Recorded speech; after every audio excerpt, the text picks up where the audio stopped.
Look, this is,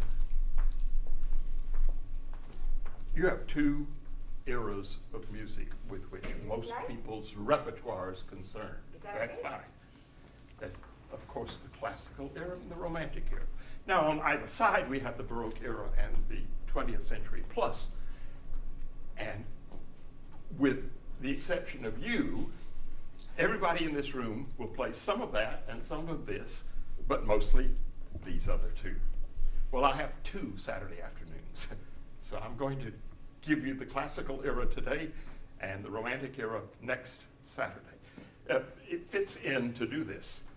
And the reason that what you're going to see and hear about today is what it is that if you're going to play music of the classical era, meaning that takes in the three great names that you're accustomed to knowing in the period, Haydn, Mozart, and Beethoven, the more you know about the era, the more you are informed about the way they thought, what their expectations were. So this is not about piano music. This is about the era, the quality of life. In that period we think of largely as the 18th century, second half, and the first quarter of the 19th century. And it's about thought. It's about accomplishments in a wide variety of areas, and it's about the politics of the time, because all of those also influence what happens in the arts as a result. So there's virtually no piano music in this. You'll hear things from opera, from sacred music. You'll hear a variety of things, orchestral things. Some of this will be material you already know. You've come across it before. Some of it is material that you think, wow, and you'll figure it out later. So don't worry if there's something here that you don't quite get, because some of what's in here will pose questions that will be answered by what is in next Saturday, when we move to the next consecutive style period, so-called. Of course, there was never any such thing as you turn the light on, it's the Baroque era is over and the classical era starts, and another light bulb comes on, it's the romantic period like that. It didn't happen that way. But we have to sort stuff out, right? The chickens lay the eggs the way they do, but we put them in dozens at a time, because that way we can deal with them. This is a package that I've made up. So with any luck, the thing will work. Let's find out why this says this, and that shouldn't be there at all. Why is it there? Wait, how do you go? Come over here. Can you get rid of this thing that popped up here? She's good too. What? Where did that come from? I don't even give it. Oh, there's an extra. Thank you very much. Aha. They got Amanda is good too, you know. So, sudden breakthroughs is the name, overall name for these two afternoons. Classicism is our subject. We know the words reason and restraint, don't we, in connection with this notion. I can't see everybody. Well, I'm sorry. This notion of the Enlightenment. Well, what's restrained or reasonable about people being fired upon at point-blank range, leading to the horrors of revolution both here in this place and in France, followed by an aftermath of national razoring enabled by this kind fellow, Monsieur Joseph Guillotin, whose invention, the guillotine, flew up and down at least 15,000 times during the period called the Great Terror. One might ask, how could so much blood have been caused to flow so violently, so mindlessly, in an era which prized intellectual accomplishment and scientific advancement? Had not the Age of Enlightenment opened with the publication by D'Alembert and Diderot in 1751 of the first volume of the great 28-volume French encyclopedia? And look what it says up there, a reasoned, look, raisonné, alphabetically arranged compendium of the sciences, arts, and crafts. All of knowledge, no matter how arcane or abstruse, was explained explained and illustrated systematically. Men of science were portrayed by the greatest artists of the day with phenomenal clarity of vision. The father of modern chemistry, that's Lavoisier, shown here in Jacques David's stunning portrait, was the man who named oxygen and hydrogen and introduced the metric system. In gratitude, the French Revolution chopped off his head. Where was the reason in that? But there was more going on. In France, the reign of terror had begun. Thousands of priests who refused to take the oath of obedience suffered the same fate as their king. Effigies of the Pope were thrown onto bonfires. Convents were invaded, nuns assaulted. Parties were held in churches and monasteries destroyed. 40,000 clergy fled the country in fear for their lives. The revolution then turned on Christianity itself. The cult of the Supreme Being was declared an official religion.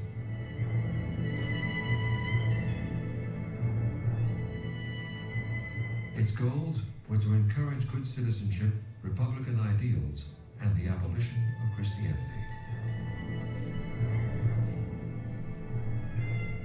Pagan rituals of fertility soon followed.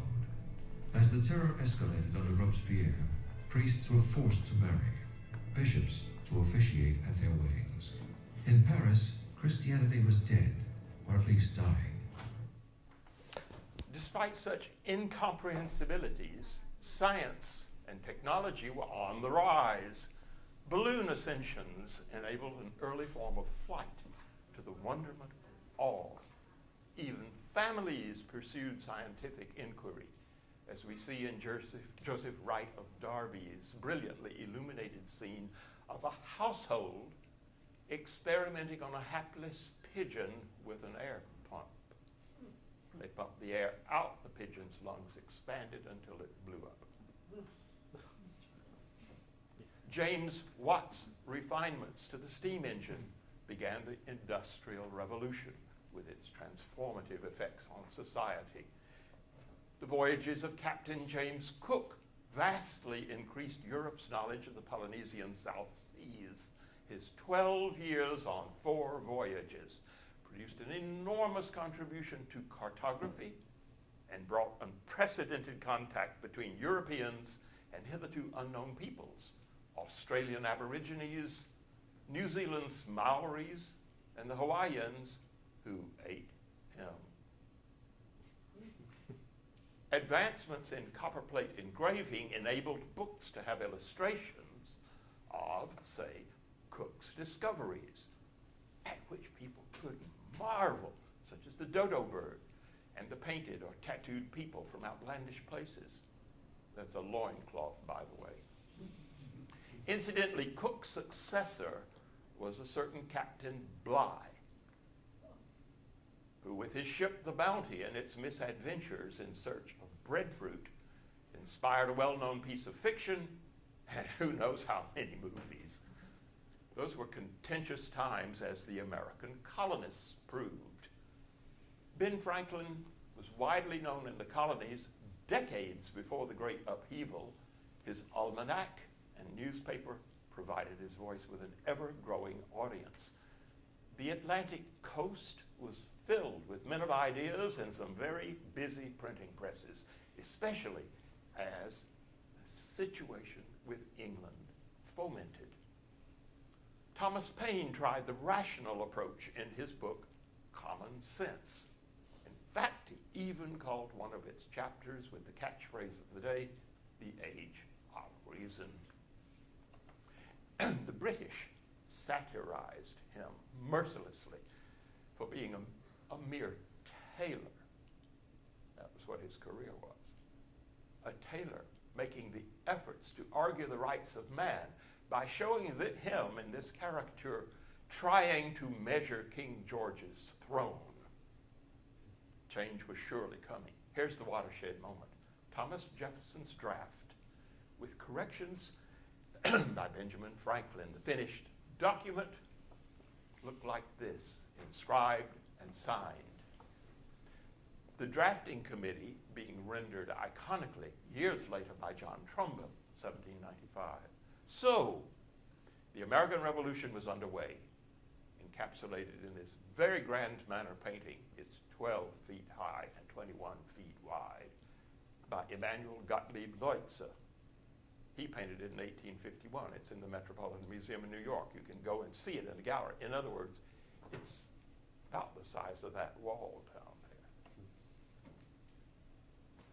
By 1789, Madison's work on it paid off, and we had our Constitution ratified and our Bill of Rights and our first president, George Washington, all in the same year the French got their revolution with the storming of the Bastille, a much hated institution.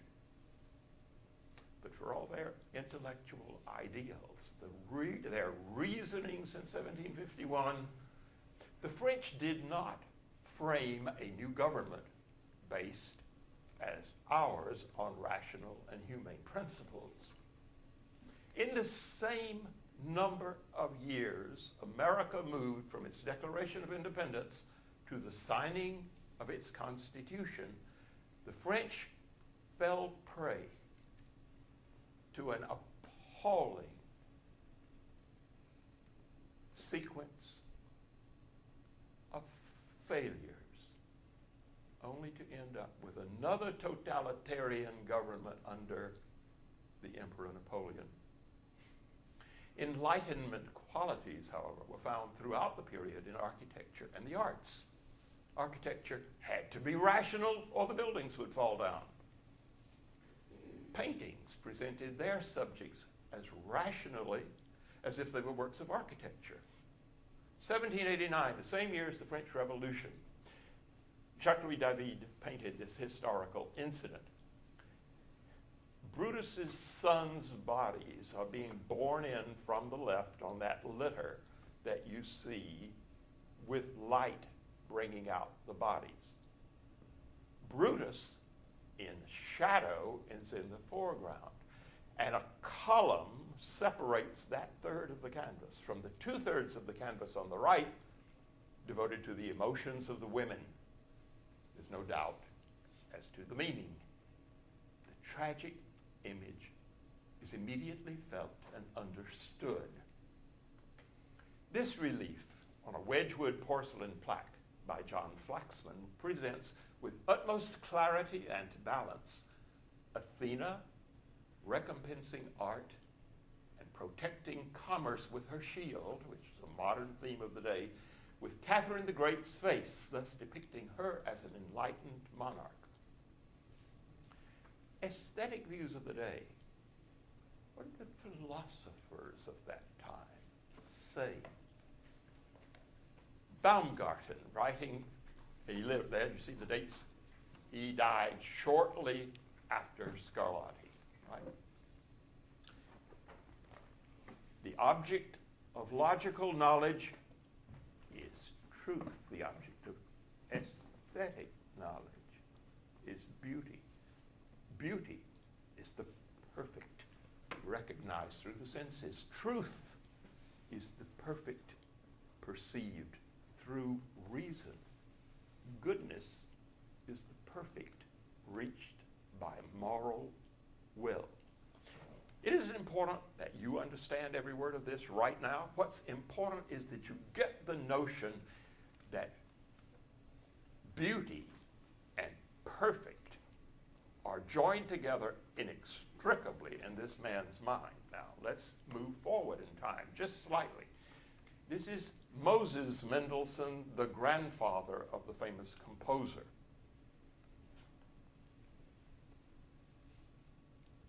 Art is the development of the beautiful, obscurely recognized by feeling, till it becomes the true and good.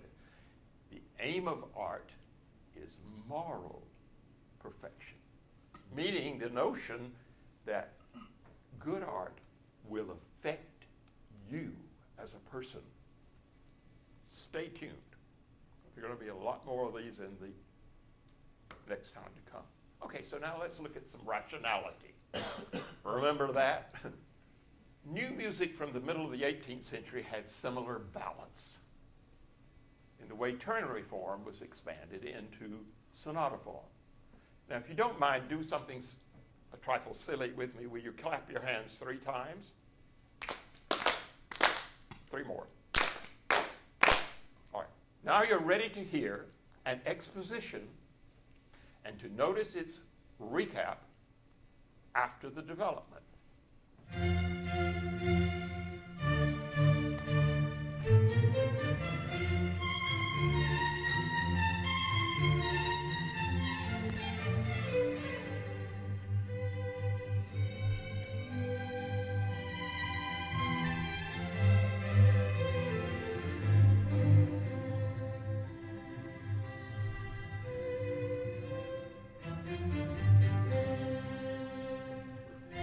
Repeating the A section.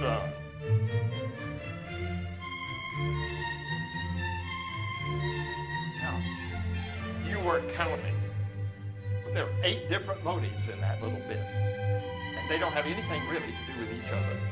They are not unified.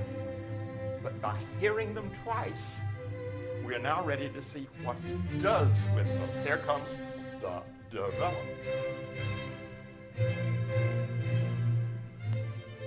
Where'd that come from? That hasn't even been in the piece. Sounds like a leftover from a Vivaldi concerto.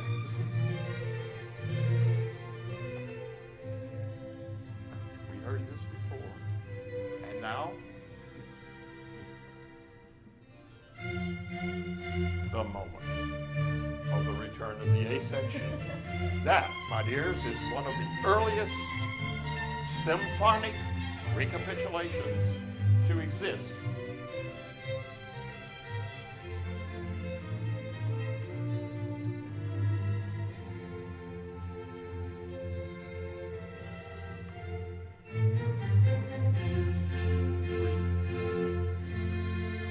See, the 1, 2, 3s were the way to get it started. 5 is the way to stop it.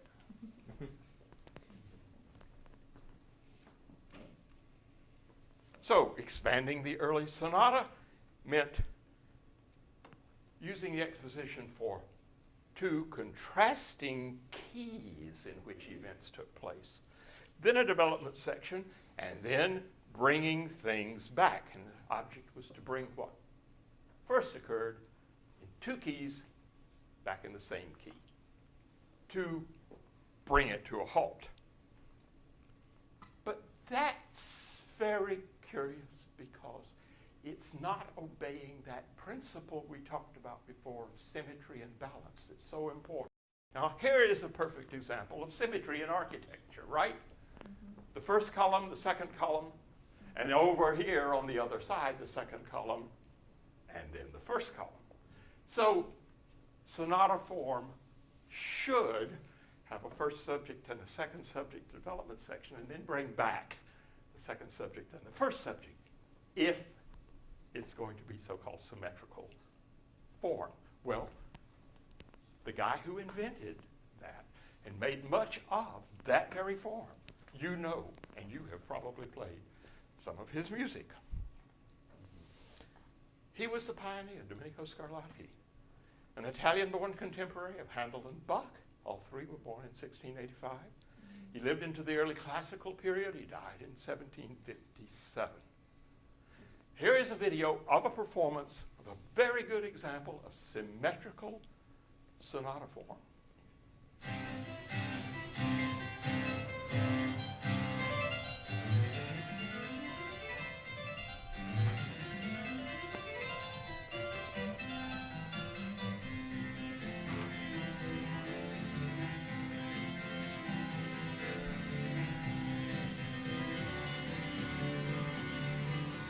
We had an introduction, we had a subject.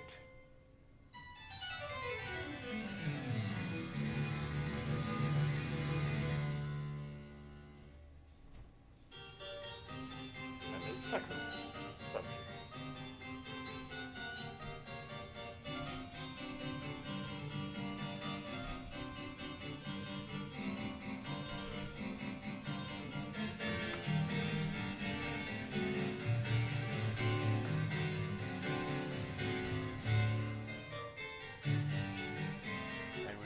beginning to close down. There is its closing material.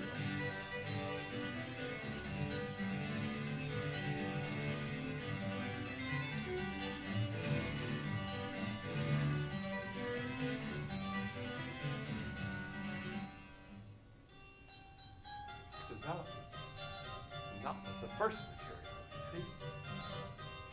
And how the keys are changing.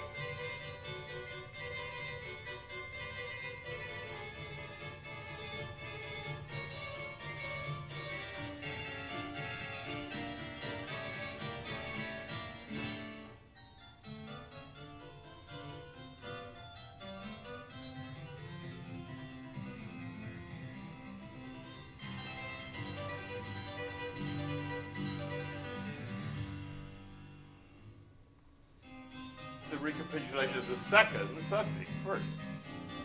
That's symmetrical form.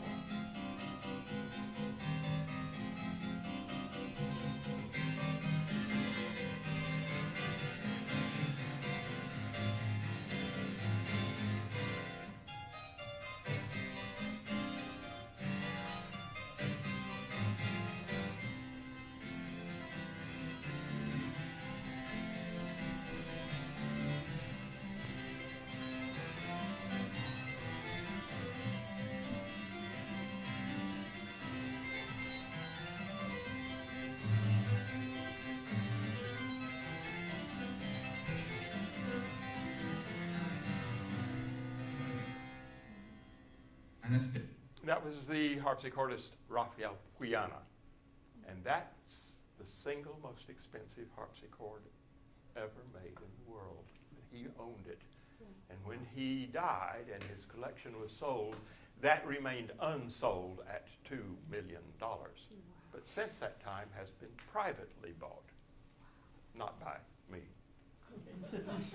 Okay, now the reason for this simplistic Sammartini sonata form, the more advanced sonata form treating things as if there were an analogy to architecture, Scarlatti. And now the real classical sonata form, but rather than do one of those grand masterpiece things that you tend to think of as being used in classrooms. Howard, are we still alive? Well, I don't know. Speak. Speak. I'm about to speak. Yes. Okay. You're not alive. So here's a third musical example, and this example is by a boy. The wig makes him look a bit older. This is the first movement of his Symphony Number 19, written in Rome at age 14. Now, you know that he wouldn't write anything the form of which would be dubious, right? The subtitles will keep you on track.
have that point. I cut it off because it doesn't have a proper coda.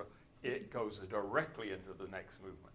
That's very rare at that time, but it served our purpose. Now, so that your ears are not taxed beyond endurance now, let me shift turf slightly to consider certain literary endeavors. First, words themselves.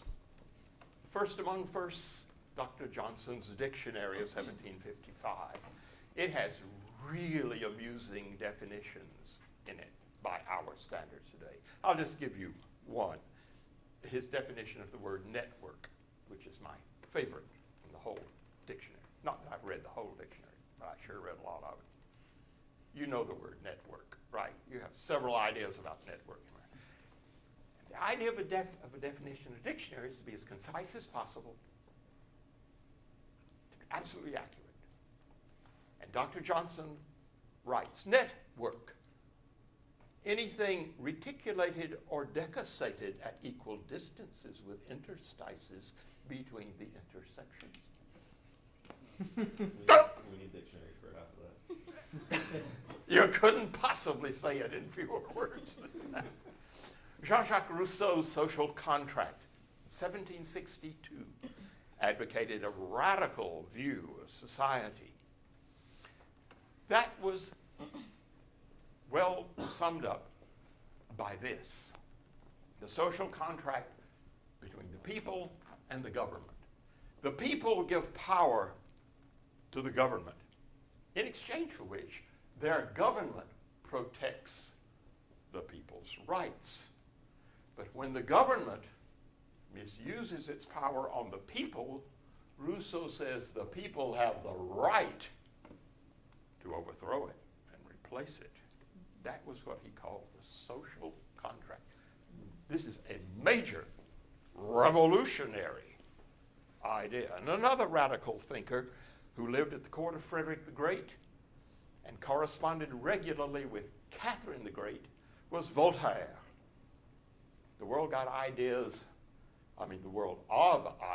got a jolt from Voltaire's Candide, 1759, a merciless satire on the best of all possible worlds. And an even bigger jolt a few years later with so contrasting a work as the Marquis de Sade's Philosophy in the Boudoir, evidence of a fiercely problematic pathology in those pre-Freudian days.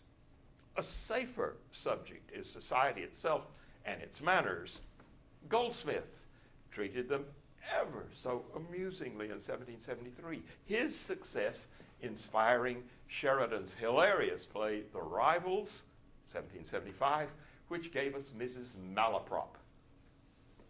And the pointedly funny School for Scandal, 1777, in which characters have names such as Teasel, Sneerwell, Snake, and Surface. He liked S words. The manner of delivery counts for everything in such plays. Actors must have that style.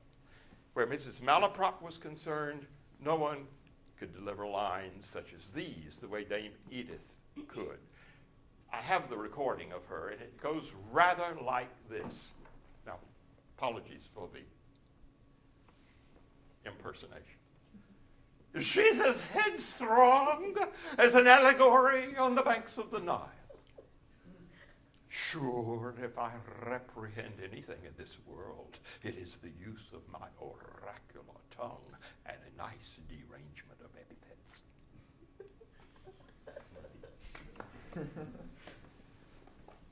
May I make a recommendation? If you want to spend money well, Amazon.com has available 8 copies of this CD reissue. You just type in her name, Edith Evans. But I warn you, if you play it in your car while you're driving, you may have an accident. The most brilliant comedies in France since Molière, a century earlier, were 2 by this man. The Barber of Seville in 1775 and The Marriage of Figaro in 1784. His plays were thought seditious. He sold arms to the American Revolution. He sponsored the publication of Voltaire's complete works, had 3 wives not at the same time, and was accused of poisoning his enemies. So how did a play by such a man go over in its day?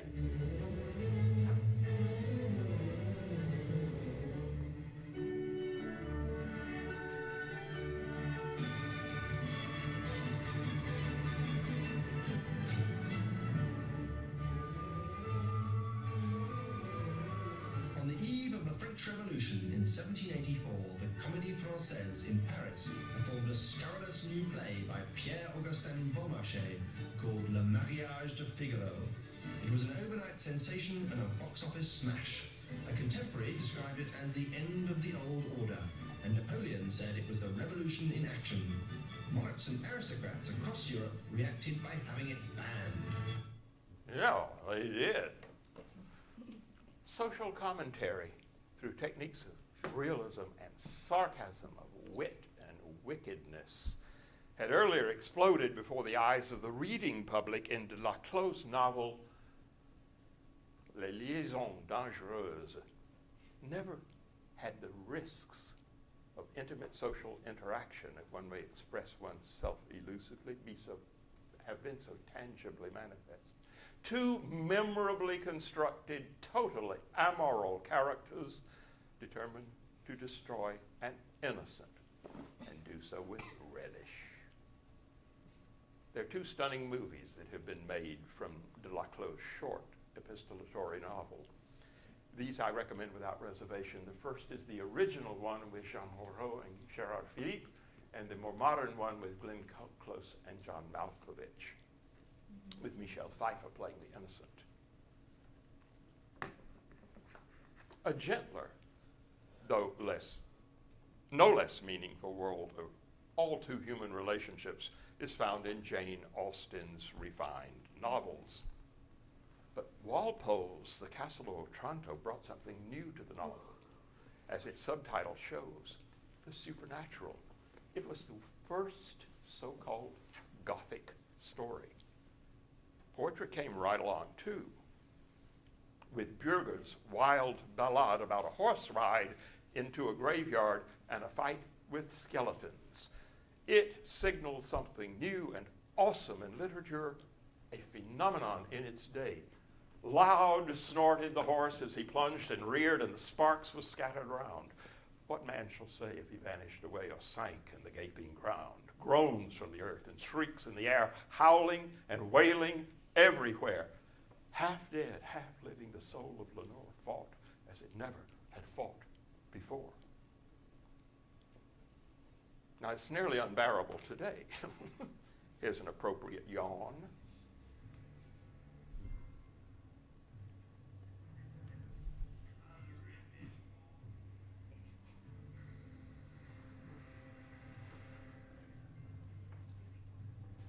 That was just for fun. By 1818, the craze for the supernatural met pseudoscience with memorable results. 19-year-old Mary Shelley's Frankenstein, published anonymously. That, by the way, is the original illustration. It was published anonymously until its third edition. Literature had another stream, the headwaters of which began with the German master Goethe. His passionate story of 1774 about a young man's hopeless love and journey to death became so renowned that its doomed hero Werther became a subject of Goethe's monument in Rome. Its image fairly reeks of tormented emotion, delivered in the neoclassical vein.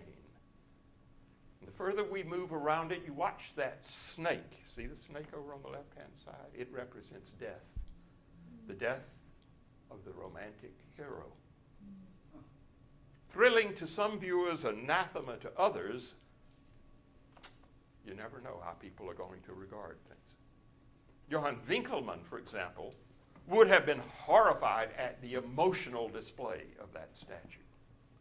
Here's Winkelmann's idea. The law and aim of all art is beauty openly, beauty quite separated from and independent of goodness. beauty of form, beauty of idea, expressing itself in the position of the figure in plastic art. Beauty of expression, attainable only when the first two conditions are present. This beauty of expression is the highest aim of art and is attained in antique art. Therefore, modern art should aim at imitating ancient art. And lo and behold, for a man like Winkelmann, an artist such as Canova would have satisfied all the criteria for beauty. Theseus defeating the centaur. The eye meets forms and presentation that are not unlike those on a metope from the Parthenon in Athens. With Venus and Adonis, Canova removes temporal passion from his figures and gives our eyes an elegant counterpoint of suggestion. Even when depicting an embrace, such as that of Venus and Mars, Canova is so chaste in his arrangement and manner that the idealized figures are like actors holding poses for eternity. That's Winkelmann's sort of beauty.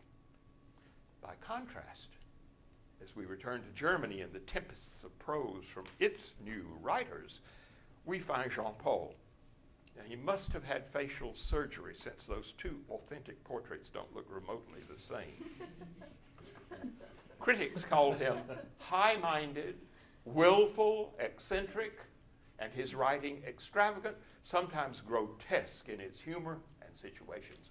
In short, all the qualities of Mahler's First Symphony, which the Titan inspired. That music belongs in our next session. Here's a quote that fits this session. Music is moonlight in the gloomy night of life. You like that? Obviously, by now you've realized that Romanticism was in the air in literature well before it took hold in music. That doesn't mean that music wasn't dramatic, full of contrast, marvelously varied, or formally superb. What music had was control at the hand of masters. Let's look at opera. Pergolesi, shown here dying at age 26, had wrought an innovation for the musical stage way back in 1733. The opera La Serva Padrona. In it, a presumptuous maid tries to marry her employer in order to become mistress of both him and the house. Here's the telling scene. Casero!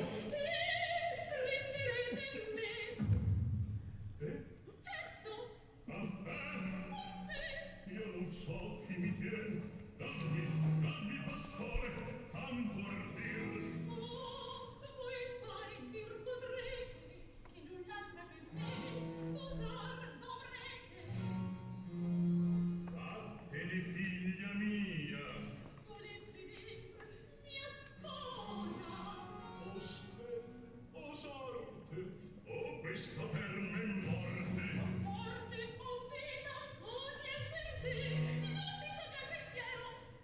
Este un'altra diavolo, il meno.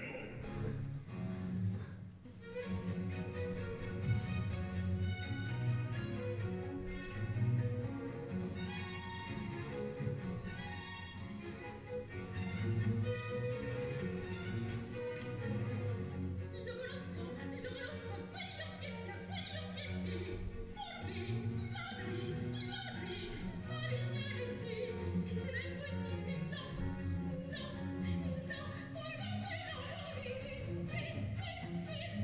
no,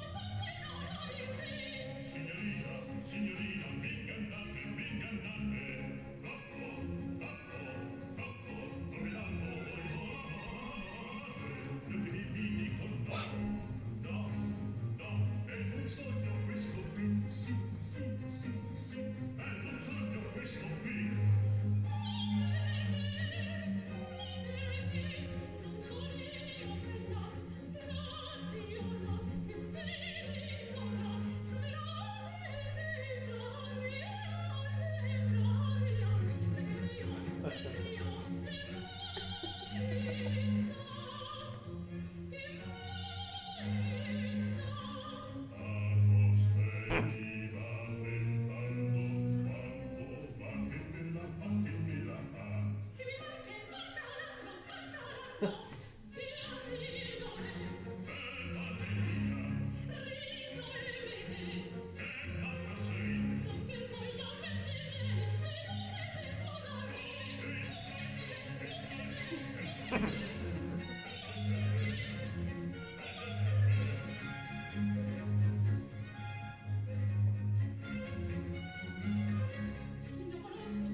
When La Serva Padrona was first performed in Paris in 1752, it lit a fire in the mind of the naturalist philosopher Rousseau, remember the social contract guy, who fancied himself a composer among his other accomplishments.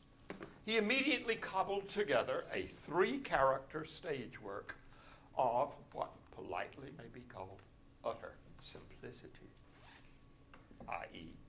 naturalism. And he did so for the Chateau de Fontainebleau. Here's an aria from it. We'll just hear the first part of it because you wouldn't stand hearing the whole thing. Heard against, the image that will be on the screen is of the original Paris production of the next year, 1753. Now, are we talking simple music or what?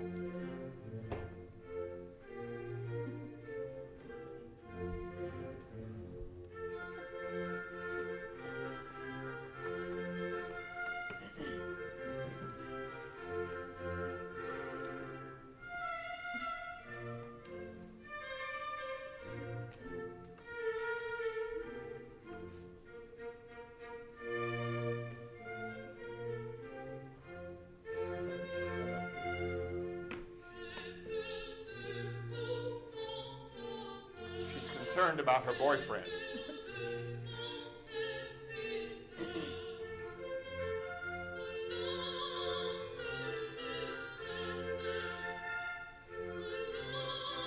Notice, everything in it's 2 bars long. There are no 4-bar phrases just because, well, and everything is repeated at least twice, if not 3 times.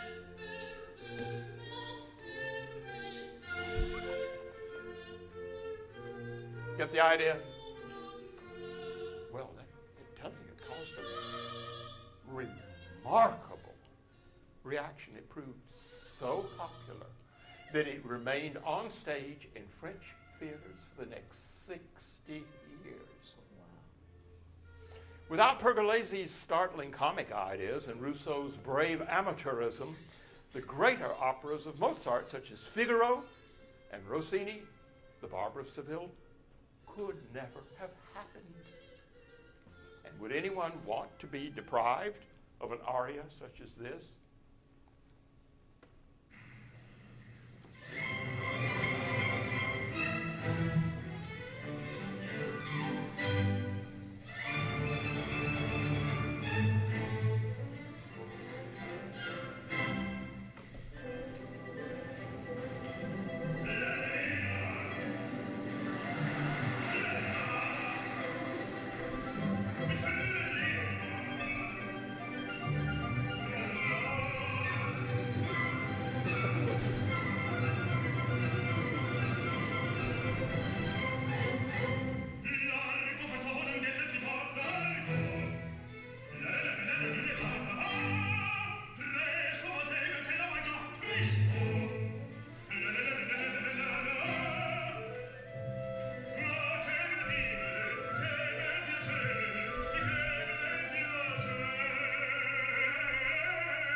came before. God.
Thomas Hampson.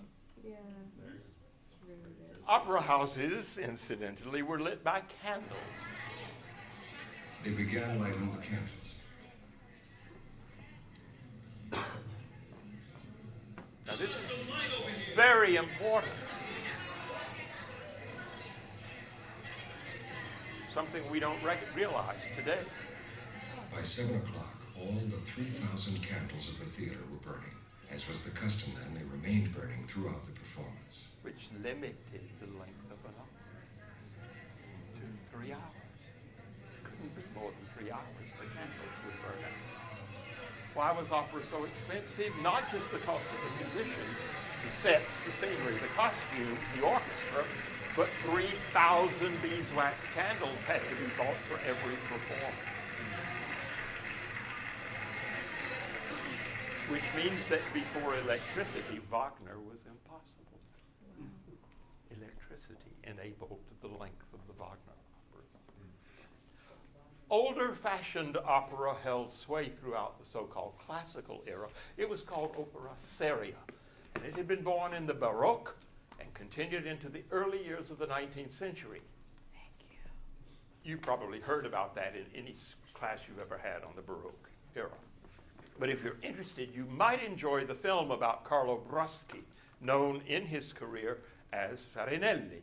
He was music's first great superstar, earning the equivalent of millions during his lifetime. The opera seria, which were his bread and butter, continued in their high-minded way. Haydn wrote one for London in 1791, L'anima del filosofo, a retelling of the Orpheus and Eurydice story, with the greatest coloratura aria of the classical era, intended for a male singer such as he. Here it's sung by Cecilia Bartoli. You have got to hear this if you've never heard it.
imagine it's a male soprano voice at these pitches for which this was written.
Just think about being able to do that. Although Haydn considered himself primarily an opera composer, history has accorded him a higher place among the immortals for his instrumental works, most of which were composed in the service of the princely house of Esterhazy, where Haydn worked nearly 30 years. That's Prince Nicholas I on the left. Haydn said that by circumstances of living on the family's country estates most of the year, he was forced to become original. Among his innovations was to employ folk songs in his works, especially those which could be juxtaposed for comic effect against a serious context. I'll give you two examples. The first comes from a capriccio for the piano. Actually, this is a piano piece. I forgot there's a piano piece in here. Suited to his country farm audience, based on a song that everyone there knew. It'll be played for us by Andras Schiff. Let me just point out that when the Esterhazy family came to Vienna every year to occupy their palace there for the social season, a work like this would never have been played in the imperial city of Vienna. It was intended to be played in the country estate where, when Haydn put on a concert, all the people that were invited in were the people who supervised these vast farms, these vast collections of shepherds and whatnot. The farmers themselves, the servants, they all would get the joke. Now, I'll not play much of the piece, but you'll see the title of the folk song on the screen, and they all knew it, which means that this was one of Haydn's great jokes.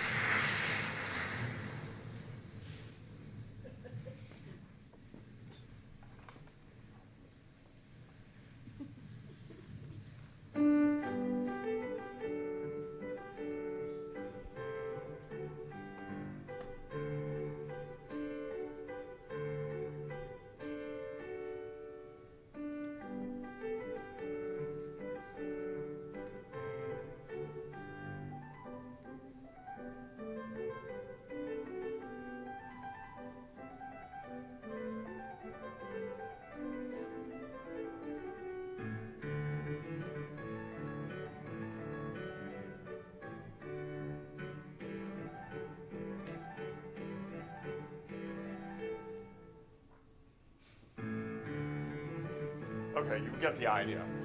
That video is not synchronized. I've got one other one that's not synchronized, but I just wanted to get you the notion. Okay, now, musical fun. A tune with words which were unsuitable at court, but treated with imagination and elegance. They loved him for it. In London, in 1793, Haydn wrote for the finale of his last symphony a tune over a drone. It resembled the street song that all the British knew, Hot Cross Buns. And the drone effect mimicked country dance music. And they loved him for it.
Haydn's was a lifetime of exemplary production. He wrote 5 oratorios, 28 stage works, 37 sacred works, 77 string quartets, 104 symphonies, most of it for the Esterhazy family, who, in death, rewarded him with a marble tomb. The last of the great servant composers.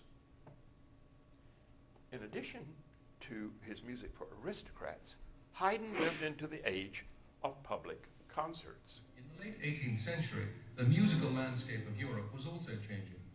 Earlier Baroque music had been designed largely for church or court, but now the emerging middle classes created a new market for music, the public concert.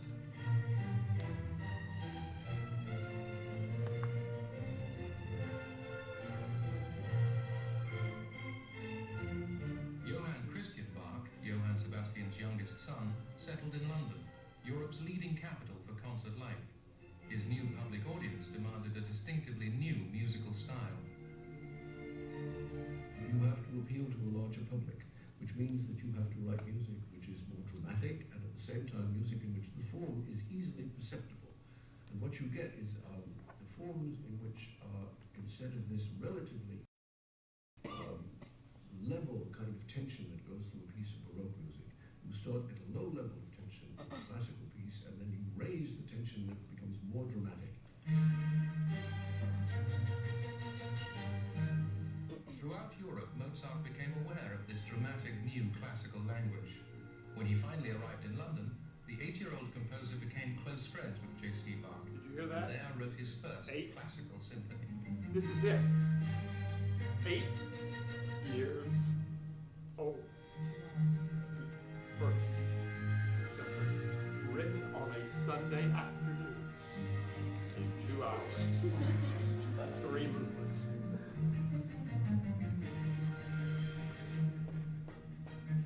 Has it not got all the elements of a Mozart piece of later time? Second subject? When All right, you get the idea.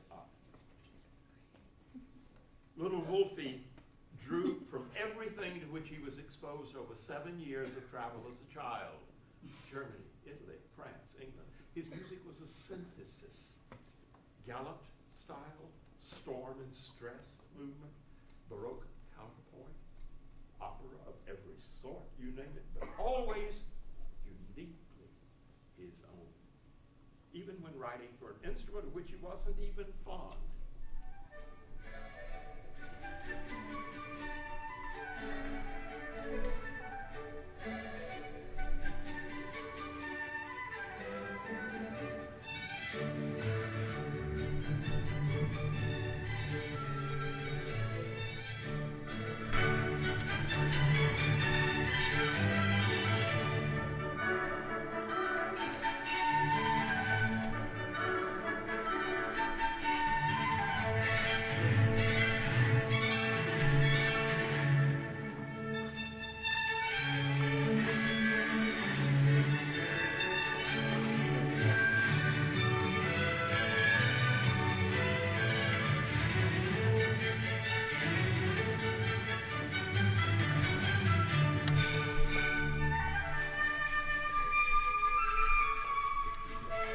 That building where this concert is. It's in Constantinople.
Full of beguiling charm, This is music the public wanted. Easy to hear, simple in form, polished like a piece of fine silver. Mozart must have loved the theme you heard here, because he used it again years later for an aria in the Abduction from the Seraglio. Mozart, of course, could go much further. He could lift our spirits to heights of sublimity.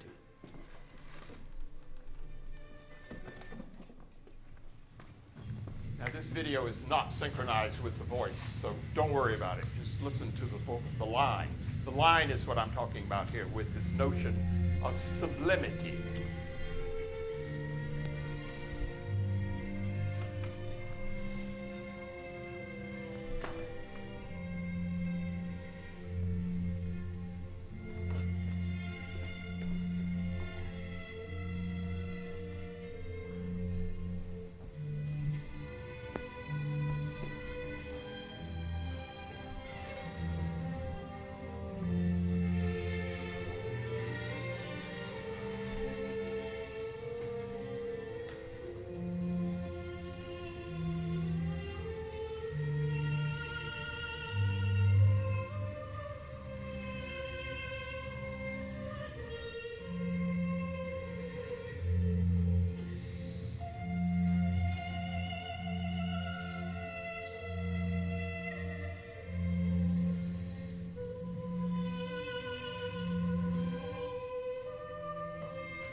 Lines that float like that came to few other composers. Here from the movie Amadeus is his rival Salieri showing his amazement about a piece by Mozart for wind ensemble.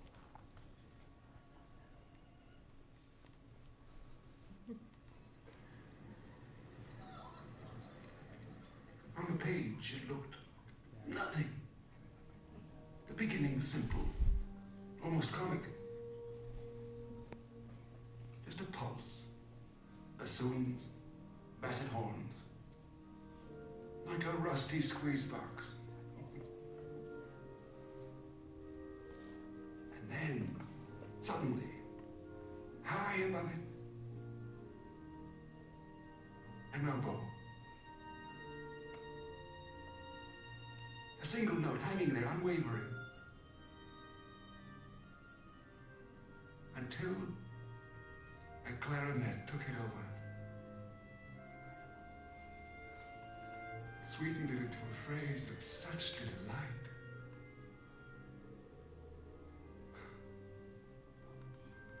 This was no composition by a performing monkey. This was a music I'd never heard. Filled with such longing, such unfulfillable longing. It seemed to me that I was hearing the voice of God. His more than 600 works raise Mozart to a perch higher than anyone else of his time. But that time was changing. His great opera Don Giovanni brilliantly commingles the three levels of 18th century social structure. There is a minuet in Don Giovanni with three levels of society represented on stage: the aristocrats, their servants, and the peasant class. Dance is incorporated in this part of the opera, representing the three classes. And it's simultaneous, these three dances. This is Glyndebourne's traditional production of the staging of this complex scene, which is in 3 meters, and you need to see the full score sometime to believe it, because it doesn't show in the piano score that you might play from for rehearsals. Mozart writing in 3 simultaneous meters.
See, there's a group of musicians up there on the right, another one in the balcony on the left, and the one on stage. They're playing in 2/4, 3/4, and 6/8 simultaneously.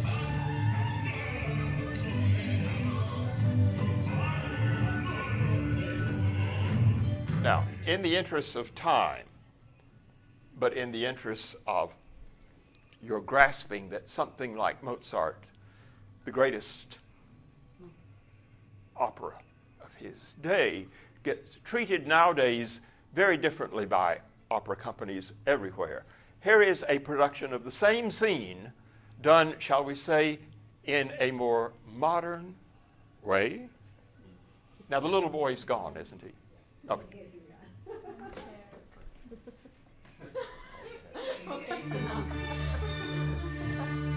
You ain't seen nothing yet. It's set in New Orleans on Bourbon Street. Those are 3 hookers.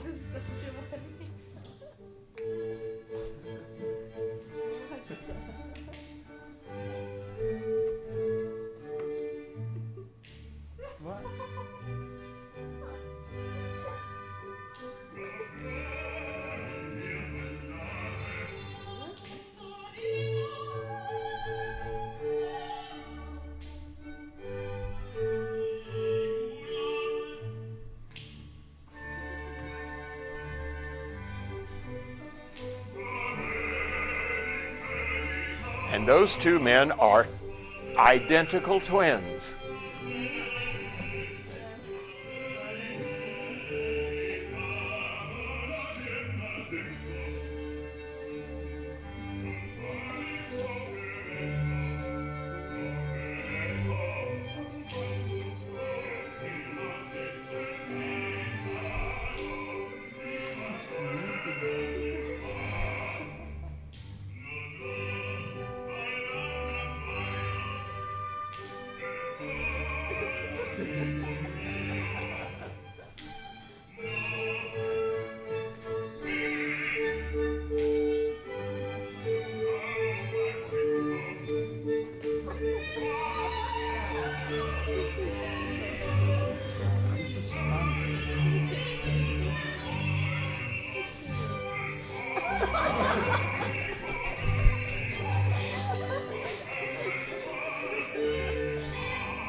I think we should go on.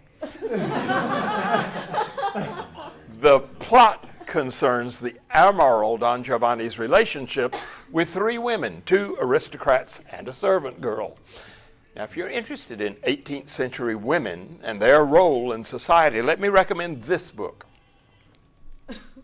Mozart's Women by Jane Glover, which reveals fascinating information about women in late 18th century society, Vienna in particular. And it tells plenty about Mozart's music. It's beautifully written and very informative to read. As the 18th century turned into the 19th, women were more able to distinguish themselves in letters, music, and art. The first three names you see up there were pianists associated with Mozart. Marie Bigot with Beethoven. My dear, she sight read the Appassionata from his manuscript for him. And he said, it's not quite the way I thought, but you do it so well, you do it your way. Unbelievable for Beethoven.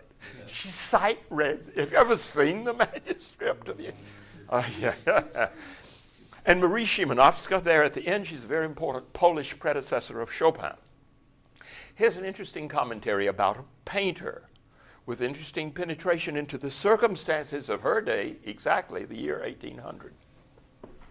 Came into the museum, called by David, the great French male, of course, artist.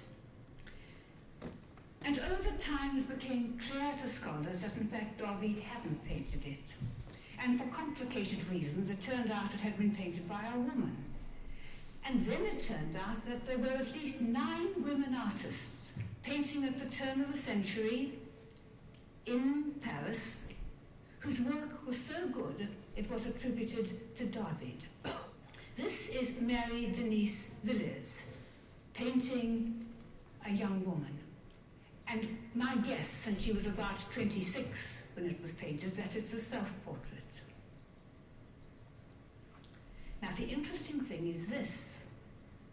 When this was thought to be by David, everybody was in admiration of its quality, especially of the light, the classic grace, the sense of space, all of which of course is perfectly true. But when it turned out to be only by Villiers, then people noticed the weaknesses, that the proportions from waist to knee are not quite right, and that she's very cunningly managed to disguise the difficulty of painting the painting hand by sticking it down at the side.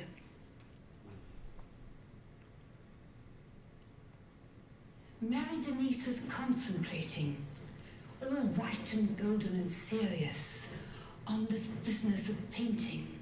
They were a family who took painting seriously. She had 2 sisters who were painters. In fact, the work of one of her sisters, Mary Victoire Lemon, hangs next to hers.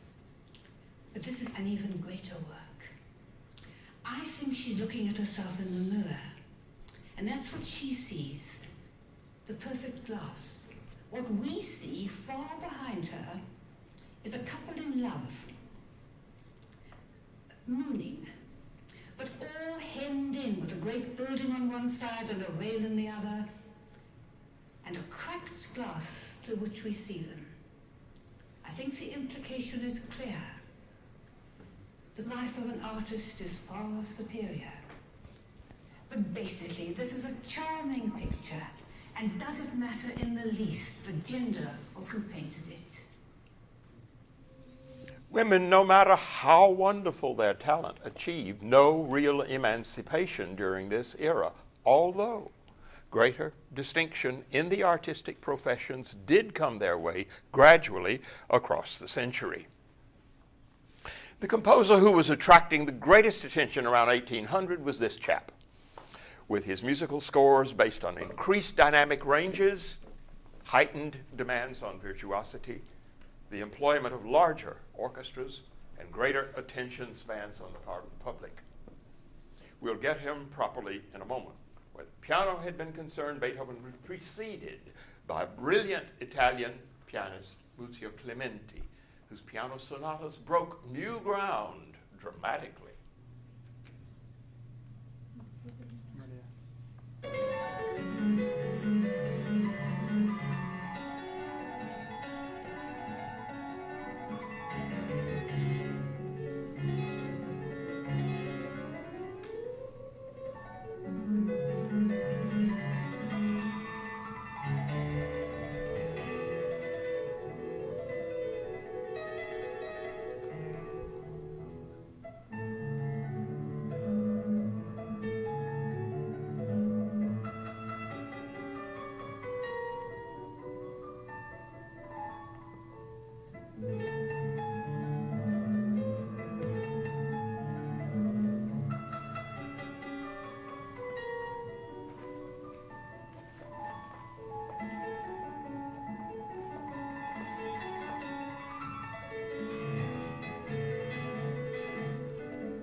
fiercely passionate, yet highly controlled music that Beethoven studied closely and recommended to his pupils.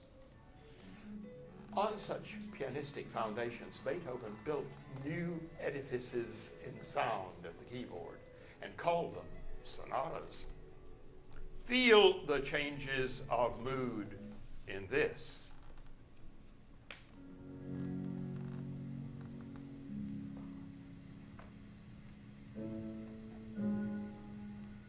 It's a very old recording with shaky sound, but I'm using it for the reason that you don't know Solomon's artistry. He was one of the great players of Beethoven in the 1940s and 50s. The BBC found this videotape and released it. Yes.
Passionata's whirling dervish finale must have made people gasp back then.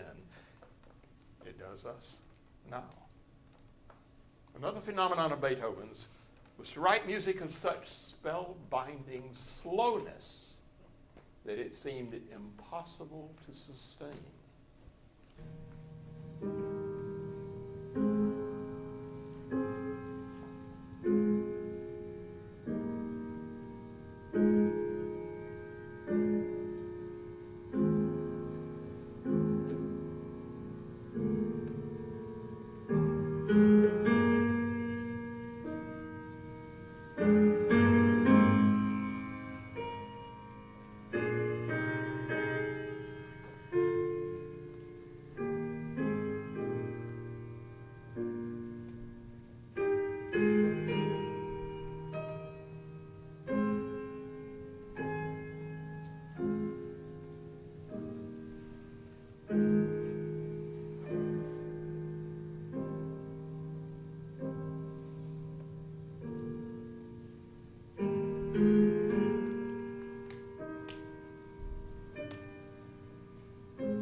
Brief example.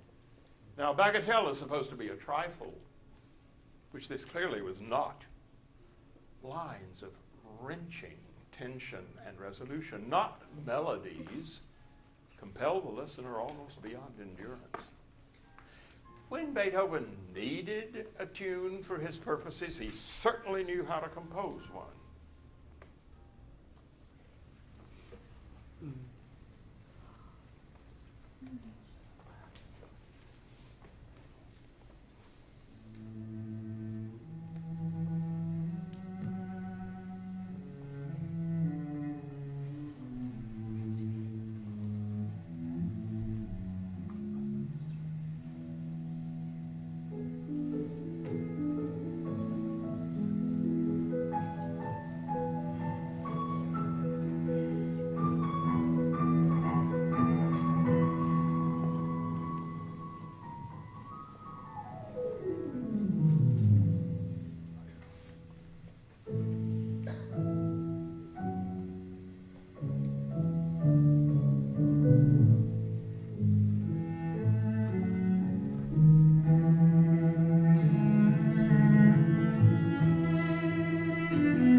the finale to Beethoven's Ninth Symphony, melodic splendor occurs beyond anything imagined by an earlier composer.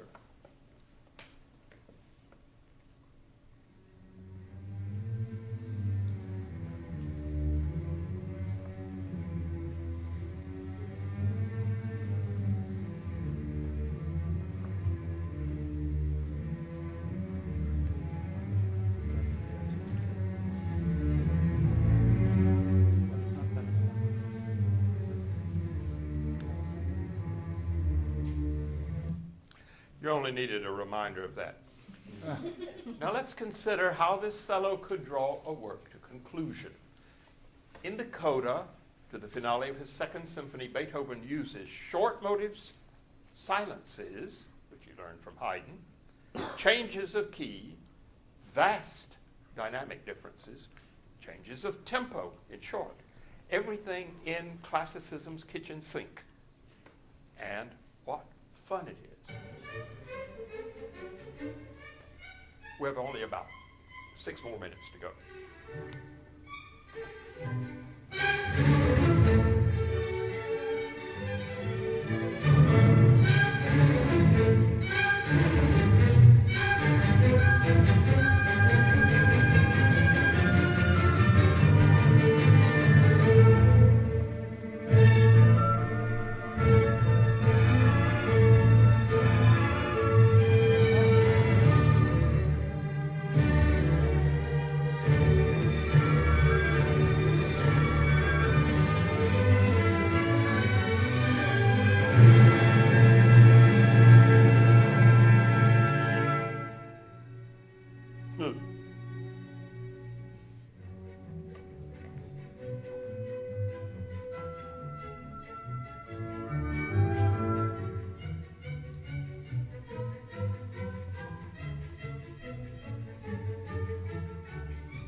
Incomparable late string quartets, Beethoven came close to writing music that was incomprehensible in his day. I'm sorry that today's time prevents touching upon them. One day maybe, along with the late piano pieces, the sonatas, the Missa Solemnis, and the Ninth Symphony, if you're interested. How did Beethoven's contemporaries view such music as Beethoven's? Here's a very informed source. Franz Schubert, a contemporary of Beethoven's, said of him on one occasion, "He knows everything. It's just that we cannot understand. And much water in the Danube will flow by before everything that this man created is widely understood." In fact, some people never did. Tchaikovsky, for example, claimed not to grasp any of Beethoven's late works. And the odd thing about Schubert is that hardly anyone recognized his genius during his lifetime. His output of songs surpassed even Scarlatti's great output of sonatas. Scarlatti, 551. Schubert, more than 600. Schubert was as hapless as the little trout about which he wrote a very famous song. Fate claimed him as surely as the angler who got the fish in verse 3. In einem Bächlein fällt, das Schloss in froher Zeit, die launische Forelle fuhr über wie ein Pfeil. Ich stand am Nebelstrahle und sah im süßen Nu, des muntern Fischleins Ware im klaren Bächlein zu, des muntern Fischleins Ware im klaren Bächlein zu.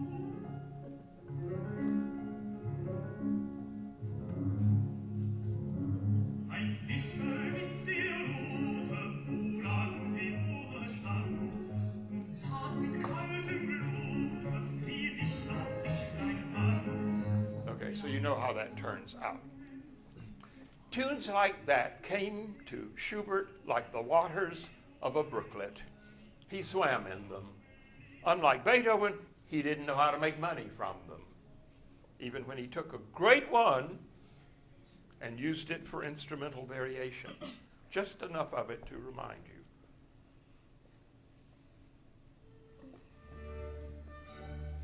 you. Mihaela. She was wonderful. Mihaela.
Imagine 9 symphonies and not one played during his lifetime by a professional orchestra. None of his piano sonatas ever played in public. Operas totally unproduced. Only one concert ever during his lifetime. What a chasm separates Schubert's little career from Beethoven's.